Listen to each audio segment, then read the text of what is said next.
Right, this has been allowed to dry thoroughly, so we're ready to paint the actual snowdrop. And the very first thing to do is to erase pencil lines on the outside of our shape, because we don't need them anymore, and we certainly don't want them being trapped by paint.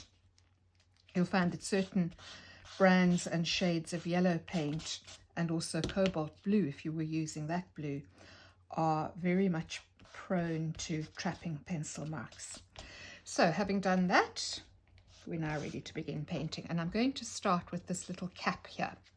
Now obviously the light is falling from one side, from above, so that side will be lighter.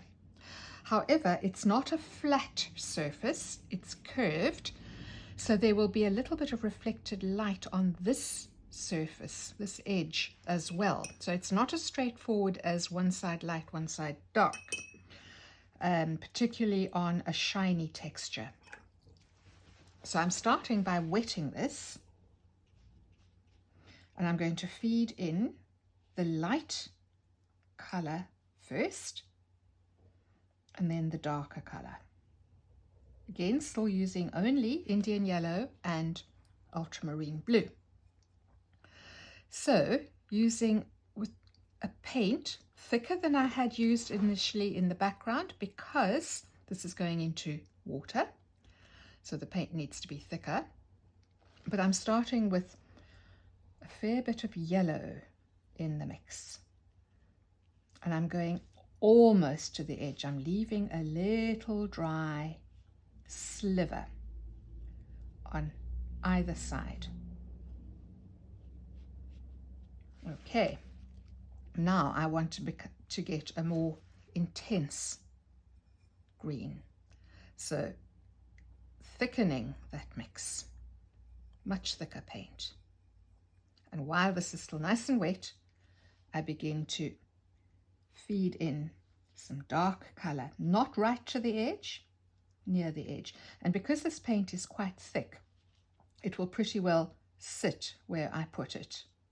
It'll spread out a bit and be soft edged, but it won't flood the whole area.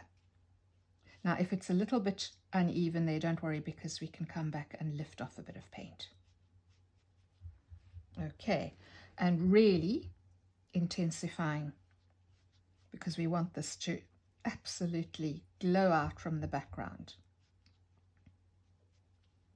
So we have one side very much lighter, and it's going to have the effect of being shiny. I'm actually just going to put a little shape like that, so that when we do this stalk, it'll sit down into a little well.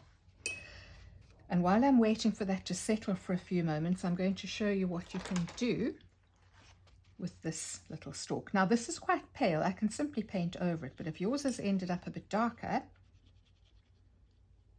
with a reasonably stiff brush, you just rub over it with a damp brush and dab at it. Now mine's very pale, so I'm probably not going to be able to show you very much difference on screen.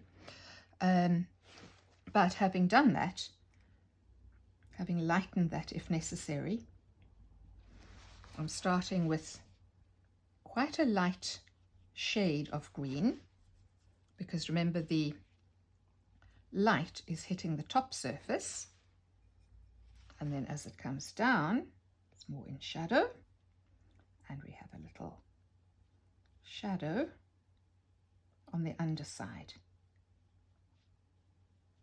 Okay, and we'll just bring that down.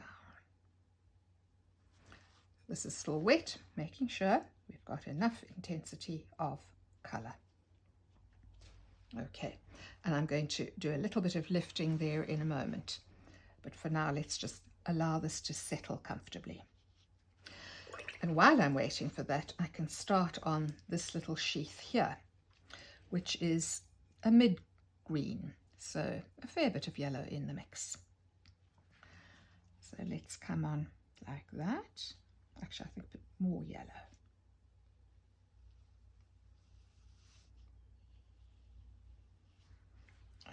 going to just pull that up with water to get a lovely soft color, and then bringing this around down to about here. So we've got a soft yellowy green,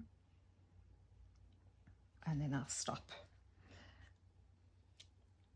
Just bringing up a little bit around here.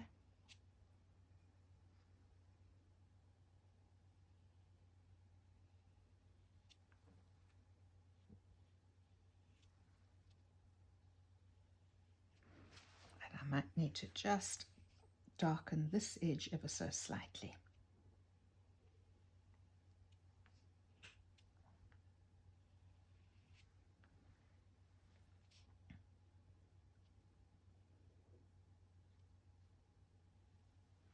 Okay, now beneath here we have a darker bluer green, but I'm going to start it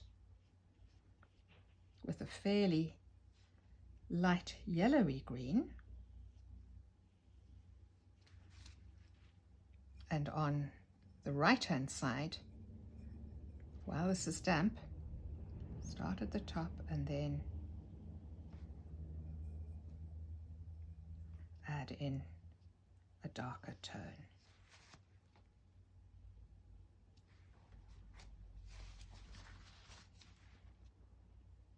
Okay, and while I'm waiting for that to settle, I can actually begin work on the flower itself, except that my right hand is likely to cover the surface, so I am going to allow this to dry.